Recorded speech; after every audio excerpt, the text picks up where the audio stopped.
ating mga saging lakatan na hinugasan natin kanina.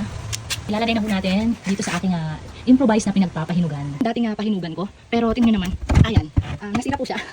Improvise lang po ito, nilagyan ko ng mga karton hanggang sa ilalim dahil ang mga saging lakatan kapag pinapahinog po ay namamawis, namamasa. Kaya para hindi mabasa masyado itong ating cabinet, nilagyan ko na muna ng mag-absorb karton po muna. Unahin po natin itong mga malalaki. Ayan o. Meron pa rin mga ganyan. At tignan natin kung masisira ba itong merong ganito, pag ganyan siya. So another one, malaki. Ayan. Ay, kasya pa. Kamitan ang kasya ito. Yan, meron ito. So ngayon lang po tayong pakinog sa cabinet ko dahil ang cabinet ko minsan. Sa dati nasira, hindi ko lang. Ang mahirapan ito. Pag ganyan siya. Masiwal. Hindi po ba yung masiwal? Sa pagtulog ay lahat po ng space ng bed ay tangi na inulha. Yan. Yung taas pa naman ito. Ito, lagyan natin. Lagyan natin itong malaki dito.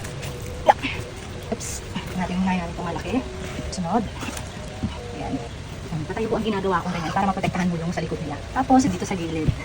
Sara na natin ang ating mahiwagang pahinugan, incubator. Incubator, ginawang living tin. Itlog ng living tin. So, saan na magsasat? At ayan. So, mag-aantay na lang po tayo ng mga 4 to 6 days. Yan, makikinog na po ito.